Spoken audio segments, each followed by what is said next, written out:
नमस्कार, आप देख रहे हैं 4 PM और मैं हूं Abhishek Mishra.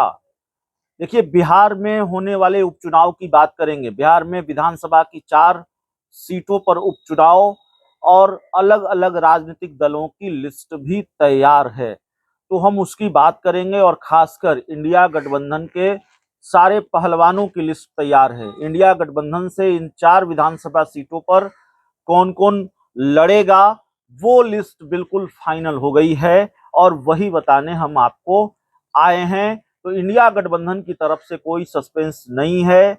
RJD, CPI, ML किस सीट पर चुनाव लड़ेगी, कहां से चुनाव लड़ेगी, कौन उम्मीदवार होगा, सब फाइनल है। और जब लिस्ट फाइनल है, खबर आ गई है, वो हम आपको बताने जा रहे हैं। हालांकि आधिकारिक ऐलान नहीं हुआ है और कुछ सीटों पर उम्मीदवारों के नाम या कुछ उम्मीदवारों के नाम पहले से फाइनल हैं, लेकिन जो अपडेट सामने आया है वो हम आपको बताने जा रहे हैं।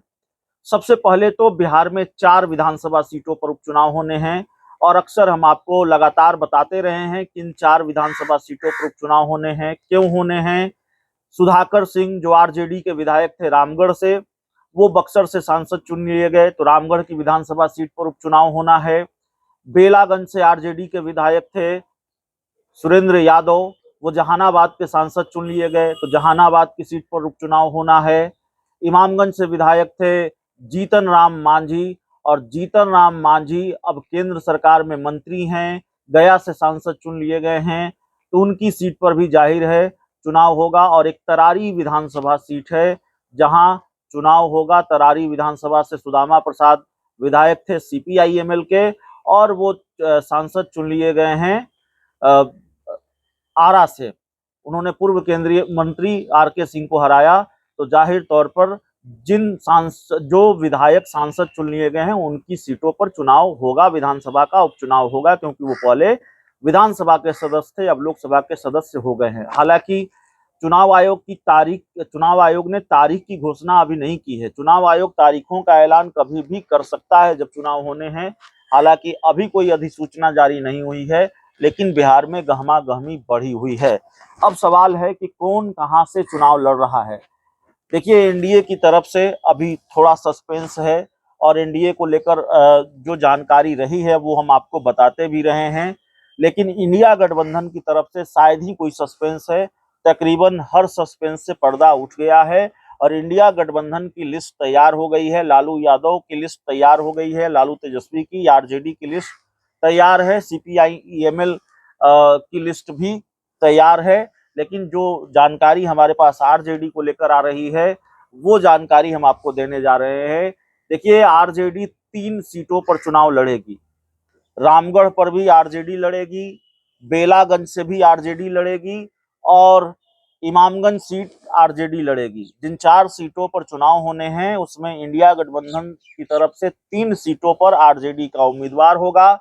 2 सीटों पर तो उसके सिटिंग विधायक थे, रामगढ़ से सुधाकर सिंह और बेलागंज से सुरेंद्र यादव, और 4 में से 1 सीट पर सीपीआई-एमएल चुनाव लड़ेगी। जाहिर है ये सीपीआई-एमएल की सीट है। तरारी से सुदामा प्रसाद सीपीआई के विधायक थे और वो सांसद बन गए हैं। अब उम्मीदवार कौन होगा, कहां से होगा, तो आरजेडी के उम्मीदवारों की बात हम बताने जा रहे हैं। आरजेडी ने अपनी लिस्ट फाइनल कर दी है। हालांकि आधिकारिक ऐलान अभी नहीं हुआ है और देखना होगा। हम जो लिस्ट आपको बता रहे हैं, जब आधिकारिक ऐलान होगा और जब तक चुनाव की तारीखों का ऐलान नहीं होगा तब तक शायद ऐलान भी नहीं होगा।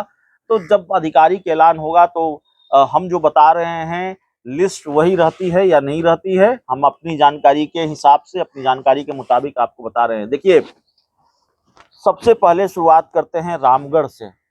रामगढ़ के बारे में पहले से ये तय था कि रामगढ़ की विधानसभा सीट से उपचुनाव में कौन लड़ेगा। सुधाकर सिंह के भाई अजीत सिंह, जो आरजेडी के प्रदेश अध्यक्ष जगदानंद सिंह के दूसरे पुत्र हैं, वो रामगढ़ विधानसभा सीट से आरजेडी के उम्मीदवार होंगे। ये बात अब तकरीबन फाइनल हो चुकी है, चर्चा पहले से थी और इस पर अब तकरीबन मुहर लग चुकी है। बेलागंज की बात करें तो बेलागंज सीट सुरेंद्र यादव की सीट, और वो विधायक हुआ करते थे, सब सांसद बन गए हैं जहानाबाद से। तो सुरेंद्र यादव चाहते हैं कि उनके परिवार का कोई सदस्य लड़े, शायद उनके बेटे लड़े, और इसके लिए लालू तेजस्वी भी मान गए हैं। तो सुरेंद्र यादव के परिवार से ही कोई लड़ेगा। संभवतः सुरेंद्र यादव के बेटे बेलागंज सीट से आरजेडी के उम्मीदवार होंगे। और इमामगंज की सीट जिस सीट से जीतनराम मांझी विधायक थे, उस सीट पर आरजेडी ने सबसे तगड़ा पहलवान उतारने का मन बनाया है।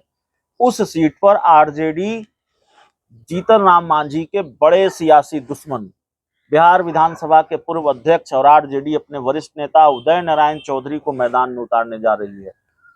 उदय नारायण चौधरी और जीतनराम मांझी के बीच जो सियासी दुश्मनी है, जो सियासी तल्खी है, वो सब जानते हैं और कई बार इनका मुकाबला होता रहा है, आमने सामने की लड़ाई रही है। उदय नारायण चौधरी के बारे में यह भी चर्चा रही कभी कि वो जमुई की लोकसभा सीट से उम्मीदवार हो सकते हैं, चुनाव लड़ सकते हैं, लेकिन ये हुआ नहीं। अब उदय नारायण चौधरी का नाम भी फाइनल है। उदय नारायण चौधरी उतरने जा रहे हैं इमामगंज सीट से। तो बड़ी चुनौती, और जब उदय नारायण चौधरी मैदान में होंगे तो जीतनराम मांझी के लिए मुश्किल होगा इस सीट को बचा पाना। जीतनराम मांझी चाहते हैं इस सीट पर उनके परिवार का ही कोई सदस्य लड़े, और जीतनराम मांझी चाहते हैं कि यह सीट उन्हीं के पाले में रहे, उन्हीं के खाते में रहे। लेकिन जीतनराम मांझी के सामने चुनौती उदय नारायण चौधरी हैं, क्योंकि उदय नारायण चौधरी आरजेडी के कद्दावर नेता हैं। उदय नारायण चौधरी इस सीट पर जो जातीय समीकरण है उसमें भी जाहिर है फिट बैठते हैं, और आरजेडी इसीलिए शायद उदय नारायण चौधरी को मैदान में उतारने का मन बना चुकी है।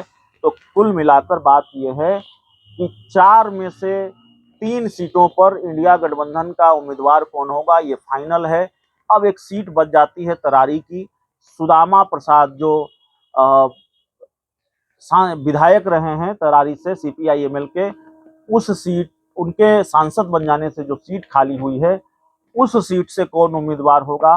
तो सीपीआईएमएल की तरफ से सस्पेंस अभी खत्म हुआ नहीं है, और सीपीआईएमएल की तरफ से कब सस्पेंस खत्म होता है ये देखना पड़ेगा। चुनाव की तारीखों का ऐलान अभी नहीं हुआ है। जो हमने आपको बताया, हाँ हलचल जरूर है, गहमा गहमी जरूर है। और थोड़ी देर पहले हमने आपको बताया कि किस तरीके से सियासत के इस सेमीफाइनल को जीतने के लिए बिहार के हर राजनीतिक दल और हर राजनीतिक खेमे ने अपनी पूरी ताकत लगा दी है।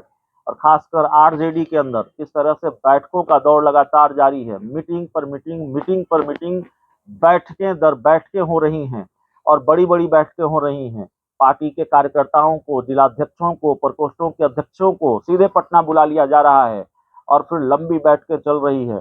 तो जाहिर तौर पर आरजेडी चुनाव के मोड में है, और जो अपडेट रहा उम्मीदवारों को लेकर वो हमने आपको बताया है।